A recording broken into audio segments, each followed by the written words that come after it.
The first panelist to speak will be the Minister of the Interior in Greece, Mr. Voroidis.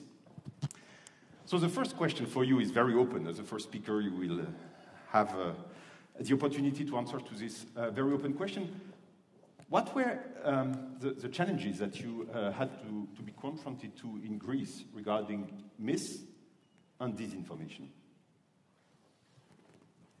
I don't think that Greece is actually the special case. I think we've confronted, all countries, we've confronted the same challenges. For example, during the COVID period, well, obviously, probably you were part of the debate. I mean, vaccine, anti-vaccine. And, there was a huge disinformation using false facts about vaccines, about their possible dangers, about not being vaccinated, which actually, one point, and this is something that one should be very careful about, is, on one hand, the freedom of speech and opinion. There were arguments, let's say, of some kind of legal status, or arguments coming from a libertarian type of view, like, it's my body, I'm going to decide what I'm going to do. This is, let's say, an opinion. Probably a dangerous one, but an opinion. But then, these kinds of opinion were, let's say, supported by completely false facts, by complete lies. And we had, of course, to deal with that. So, where you draw the line, obviously, the line is the lies.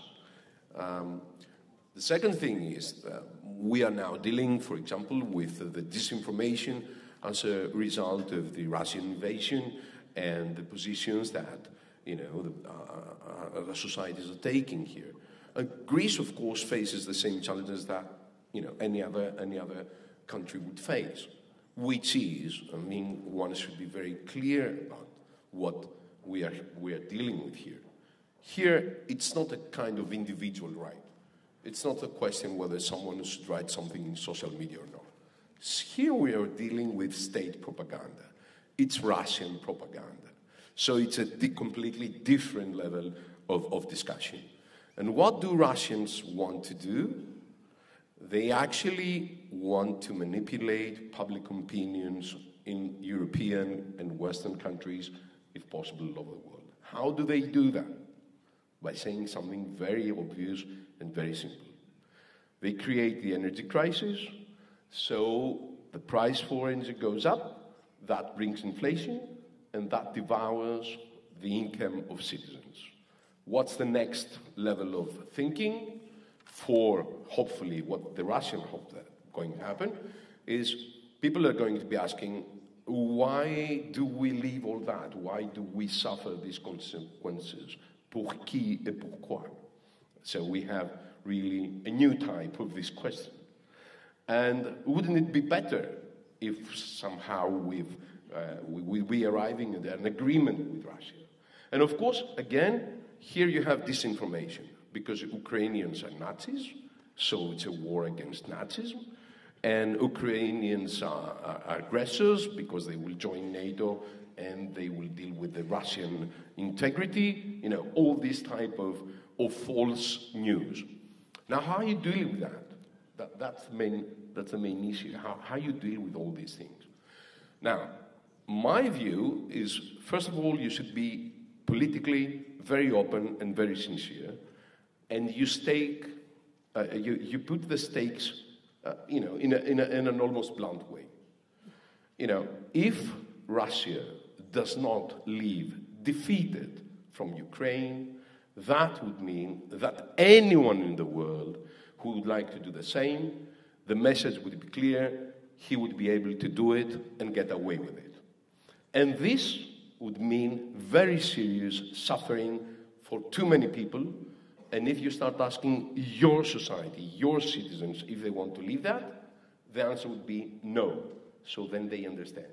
And they are willing to pay the price, even if that means a higher inflation until we get energy, from the point of view of energy autonomous.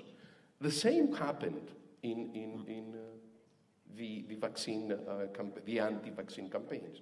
We defeated that because we openly said that if we went that way, that would represent a major danger for public health.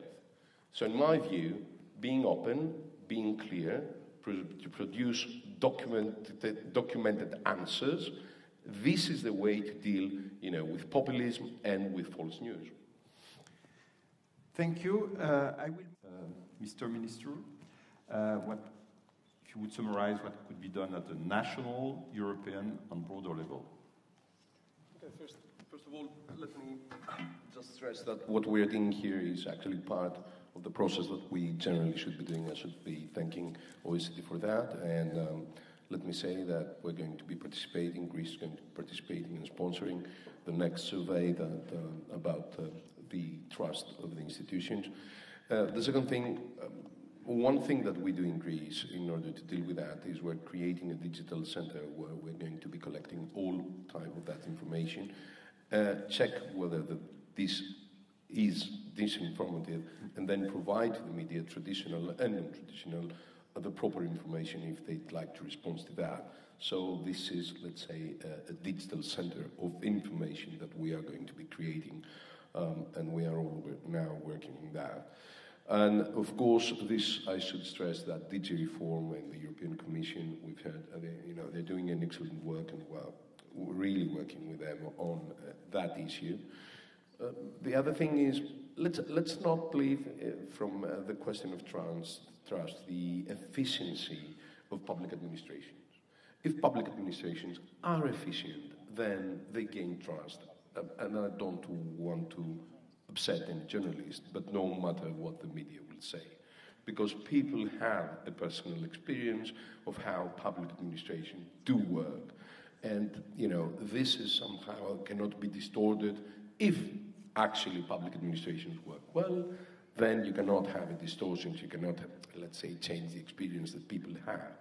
And my final point, let me close with a rather optimistic note. I think, guys, we are winning. Democracies are winning. We are not losing this war. We are winning this war. I mean, we've won that with the anti-vaccination campaign.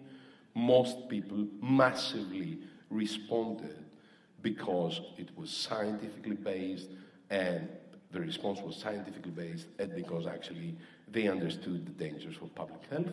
Plus, Russian propaganda operation in the West does not work. I mean, public opinion and the governments massively strongly support Ukraine, no matter what the regimes are doing in the social platforms. I'm not saying that there is no danger and we should not care about that and we should not act, but at the end of the day, democracies are quite strong and we should make them stronger, and so far we are winning even the war on this field, on the information issues. So, yeah, I think we should be continuing to do what we do, and we'll do it even better. Thank you, Mr. Minister. Last